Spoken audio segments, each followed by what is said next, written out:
Hello students, मैं BP Singh आज आपके लिए ऑपरेशनल रिसर्च का इंपॉर्टेंट टॉपिक लेके आया हूं जिसका नाम है ट्रांसपोर्टेशन प्रॉब्लम। और इसके अंदर भी एक वेरी इंपॉर्टेंट मेथड है जिस मेथड के नाम है वॉगल्स अप्रॉक्सीमेशन मेथड।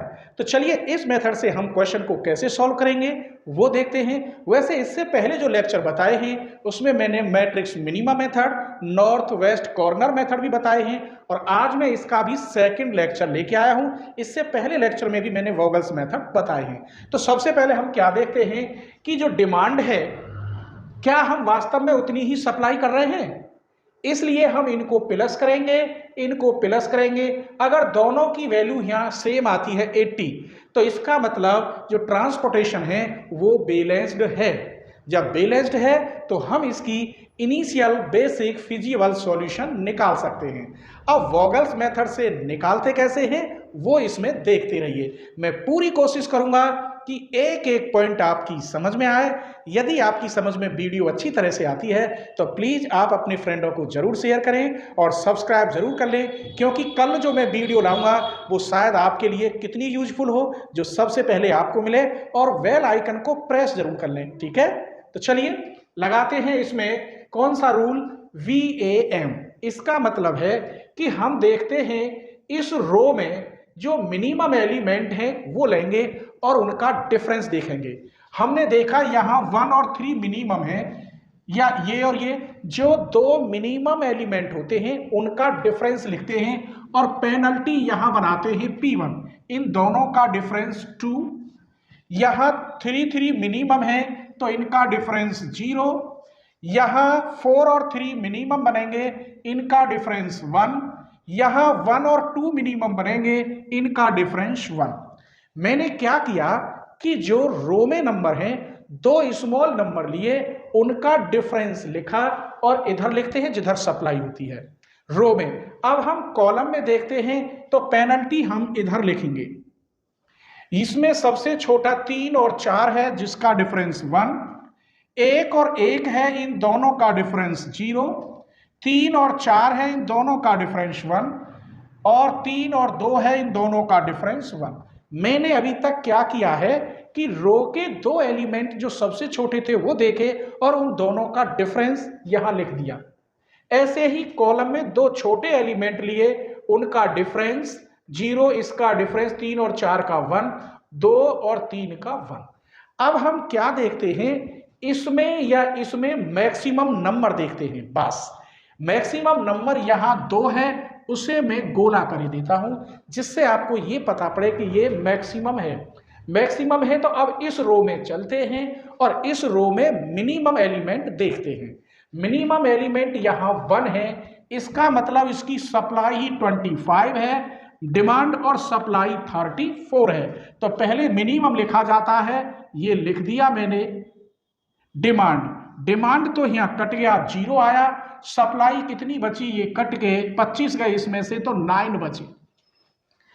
इसका मतलब यहां हमारे पास डिमांड जब 0 है तो अब ये कॉलम हमारे पास खत्म हो गया, इसमें अब हमें कोई चीज की जरूरत नहीं है। फिर वही कहानी, अब दोबारा फिर देखेंगे। अब इसमें मिनिमम है 3, ये तो कट गया। 3 और 3 P2 पेनल्टी निकालेंगे तो इसकी आई 0। यहां 3 और 4 की पेनल्टी 1, यहां 4 और 3 की पेनल्टी 1, यहां 4 और 2, इसे ले लो 4 और 2 की पेनल्टी 1। ऐसे ही कॉलम में देखेंगे, इसमें कोई चेंज नहीं है तो P2 में सेम आएगा 1। ये हमारा कट गया तो डैश कर दो। इसमें कोई चेंज नहीं है, सेम आएगा। इसमें कोई चेंज नहीं है, सेम आएगा।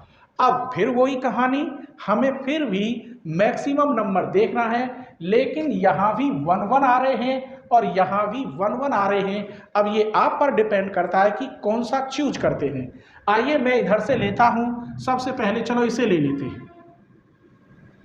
इसका मतलब इसमें चलेंगे हम, मिनिमम एलिमेंट देखेंगे तो 3 है जिसकी डिमांड 21 है और सप्लाई 15 है। तो मिनिमम वाला लेते हैं, इसका मतलब यहां 15 आएगा।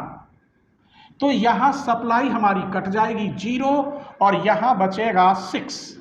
जब सप्लाई खत्म हो गई तो ये हमारा खत्म हो जाएगा। इसका मतलब ये रो हमारी खत्म। फिर वही कहानी, हर बार आप ऐसे ही करेंगे। अब P3 लेंगे, P3 में देखेंगे इसमें दो एलिमेंट छोटे हैं जिनका नंबर 0 है। इसमें ये कट गया पूरा तो यहां डैश लिखेंगे।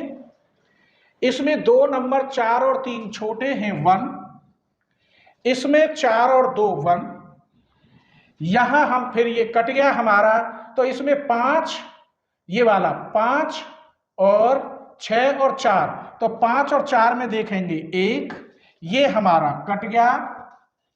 आइए इसमें 4 और 3 का 1, इसमें 2 और 3 का 1। अब फिर वही कहानी है, हमें फिर मैक्सिमम नंबर देखना है।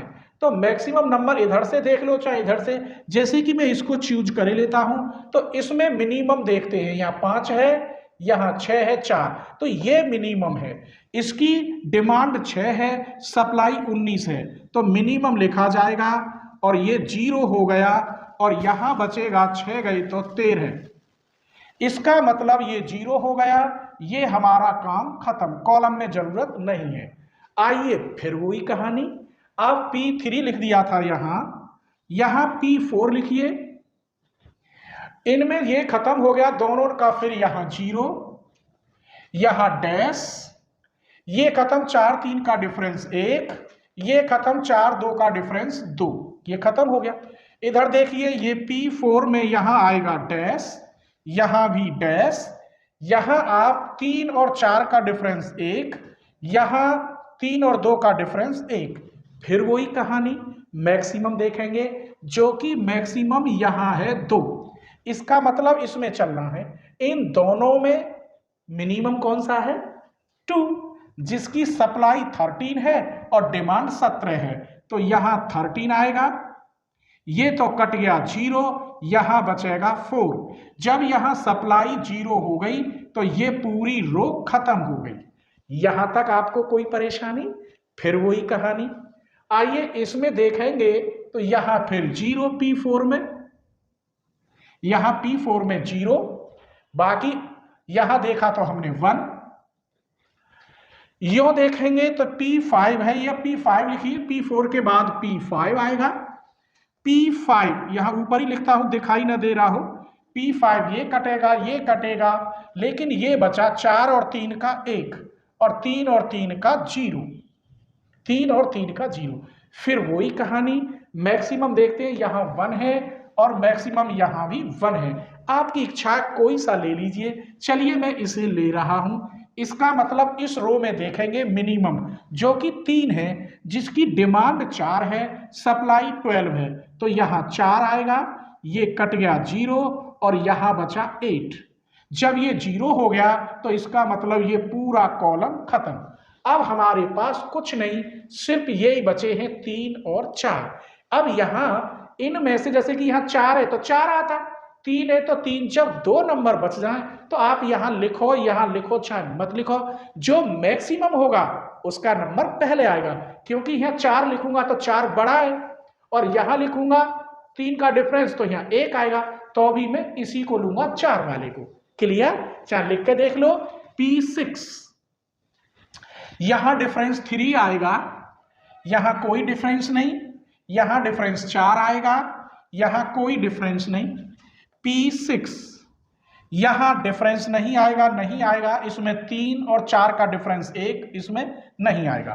तो देख लो ये मैक्सिमम है 4, इसका मतलब मुझे ये ही वाली लेनी है। इसमें 17 तो सप्लाई है और 8, 17 है इसकी डिमांड और सप्लाई है 8, तो मिनिमम वाला लेंगे 8। ये कट गया 0, यहां बचा 9। अब सिंगल बचा है आपके पास ये, तो जिसकी डिमांड भी 9 है, सप्लाई भी 9 है, तो 9 आएगा, यहां भी हो गया 0 और यहां भी हो गया 0। लास्ट में अगर आपका 0 0 नहीं आ रहा तो रास्ते में आप कहीं ना कहीं क्वेश्चन गलत कराए हो। अगर आपको मेरी वीडियो पसंद आती है तो प्लीज़ अपने फ्रेंडों को शेयर करें। और हाँ, मैंने रियल एनालिसिस, कॉम्प्लेक्स एनालिसिस और न्यूमेरिकल एनालिसिस सबकी पूरी प्लेलिस्ट बना के डाल रखी है, बस आपको सर्च करने की देर है। अगर कोई टॉपिक आपको नहीं सर्च हो रहा तो उस टॉपिक के साथ आप चैनल का नाम जोड़ देंगे तो वो टॉपिक सबसे ऊपर निकल के आ जाता है। तो चलिए अब हम इसकी टोटल कॉस्ट देखते हैं। यही लिखे देता हूं, टोटल कॉस्ट। टोटल कॉस्ट यहां से शुरू करते हैं। 25 गुणा 1 25 आएगा, 9 गुणा 3 27 आएगा, आगे चलिए 15 गुणा 3 45 आएगा, फिर चलिए 8 गुणा 4, 8 चौक 32 लिखे देता हूं डायरेक्ट, फिर 4 तिया 12, फिर 6 चौक 24 और आएगा 13 दूनी 26। यहां तक आपको कोई परेशानी, बस इनको प्लस करके लिखना है। तो इसका आंसर हो गया 191। तो ये टॉपिक बड़ा अच्छा क्वेश्चन था। उम्मीद करता हूं ये क्वेश्चन आपको पसंद आया होगा। ठीक है।